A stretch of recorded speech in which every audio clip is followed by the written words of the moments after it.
nên mùa này mới đi pi bằng một và buồn sang ấy bố lấy cả tờ lại hay làm lờ plop á liền lau thun tua báu tua lúp á màu bình công này yuan nhiều bre này chỉ bê ra bình mạ con nọ đã nhu rồi bạn này Thái Lan màu cả tờ lại tôi xem dòng tới buồn sang đi cả chỗ này chứ Thái Lan rồi lại rõ về cái lại tiếp nạ buồn sang đi cả ta như kèm lư cái nạ tình ta nên kèm vật lệ lần trà Việt Nam đi giờ nó lần trà là Việt Nam này bú một lại cái nàng ta giờ nó lúm ta đã buồn nạ buồn sang đi cả chỗ này chứ Thái Lan một lại rung răng lại trong lại hụi giờ mình lại tiếp chập tham mông dòng buồn sang nó sẽ nó lại mềm đúng lại lệ rõ về mày mò rúp lệ video hàng cái này nhiều ngã nhầm plư hàng cái prak đà plư mong pro mạ như lại ôm mò po lại ôm ngã sạt ý xong tới lại này giữ một pro này nhập nhập xuôi lại mong lúc lầu đi tôi ở đây một vạ nó cái này mày pre ít lăng lại video một vạ này lại video bao nhiêu nhập đấy này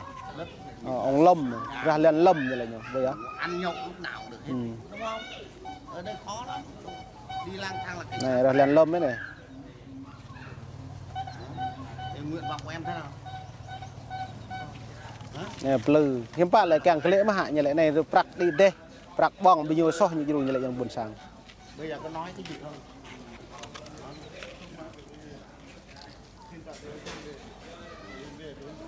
Sợ cái gì? Này bình nhà bạo bình nhôi này mong Việt Nam mò trùm trò lớn nhất hẹp về tầm đảm bảo an ninh trật tự là giám đốc công an bảo lãnh cho các em về. này mình buồn sang đang lại tiếp bình doan như ngại nhập lư cả nhô prong nhô một lại tươi bị băng như lệ yang buồn sang. Mời lý do sao mời? Tôn giáo nào?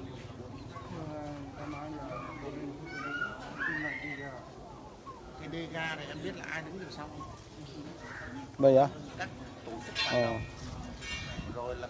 tao nói bố khát lại pi bằng pro hạt ai bố lại khát là mềm đa là giật lê rồi về bình doan này hàng lại nạch giữ mà tôi nhiều phải nhập tôi có nhiều ngạ tôi nhiều phải nhập bộ mộ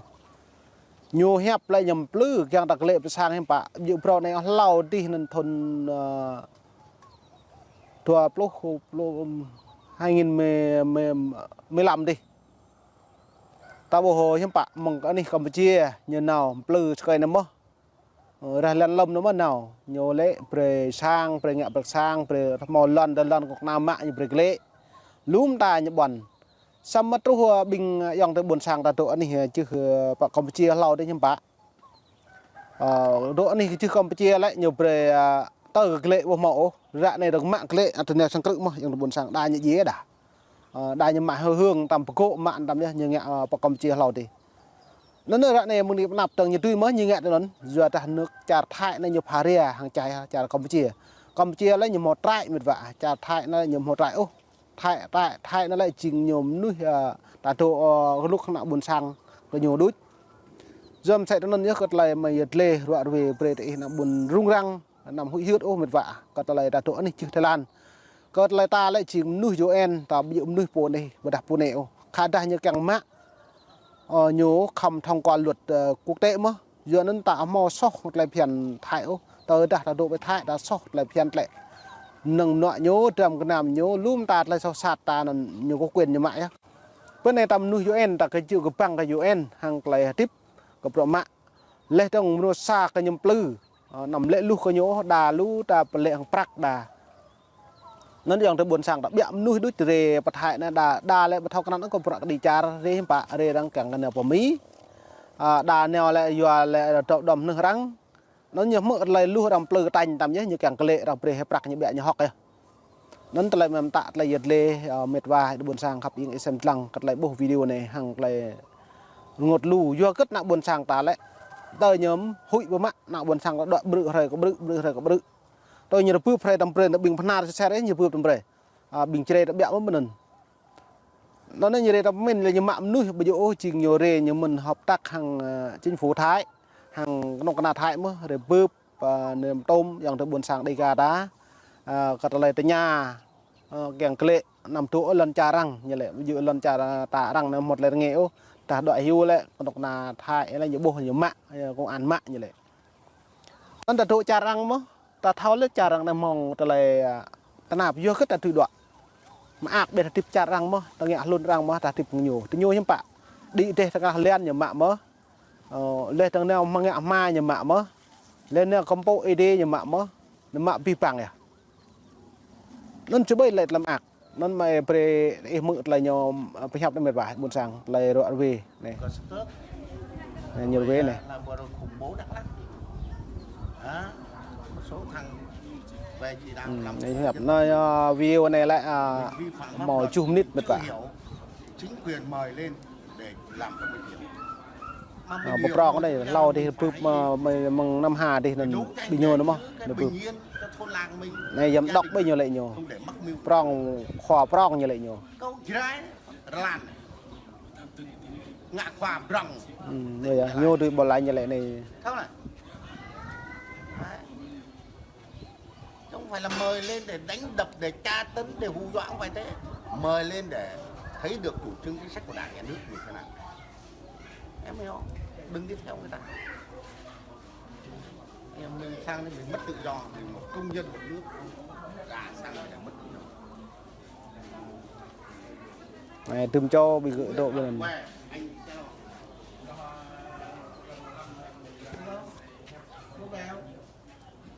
Đây mình phải mượn cái này bôi hết cật lại nhập hẹp này.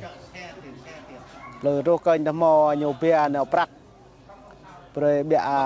bình cầm tam tụ bị nạ có bị chơi lên này về càng mạ prak. Bây giờ là bọn anh đi làm việc với cái việc em sẽ rất là bác Thái Lan.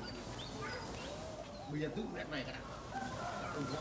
Đây lôm ai thì như nào nên rồi tầm bơi hàng rồi này nhiều chừng này là lửa plô năm tầm bơi chừng lửa plô me plô năm đấy như cái lệ bị vạ bình pol bình sinh viên như độ bằng này lú bằng thải này tôi hiếm plư cọp tà này sam bình khoai như này lại khoa clean mà pro yuan lại rồi này như cái lệ chừng lửa plô năm này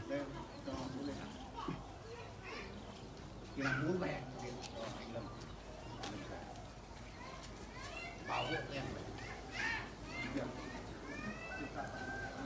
cái việc xin ý lấy số điện thoại đi ai có số điện thoại ghi số số điện thoại không số điện thoại ghi vào máy ghi không số điện thoại không bơi á yêu cầu núi nhầm nhập đài như càng pre đài pomen nhé đài nhầm bay nó càng pre số điện thoại như này khi nào cần đưa bà con nhận thức tốt rồi về đề nghị Lâm là giúp phương tiện ăn cơm dọc đường về không thể xử lý gì đấy cam kết. này như là plơ pre prak sọ prak này y lương ni y lương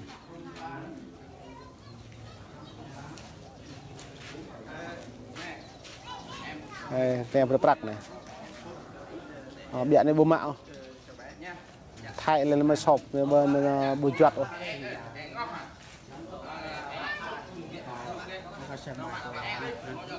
plơ càng mà prak bây giờ cô này cột mãเอาเลย มึงcó đoạn hết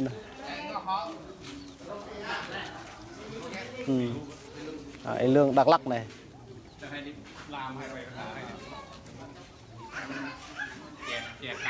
bôi rồi buồn sáng bôi á nãy chơi pe ta nên đang nhiều pre prak ta căn keng là mấy bôi á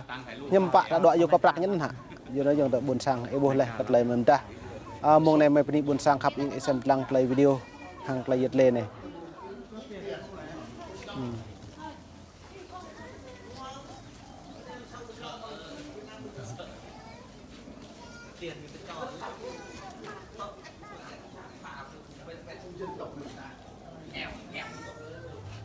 không học thì làm sao mình dọc được xem sẽ được cất rác được. Bên này buôn sang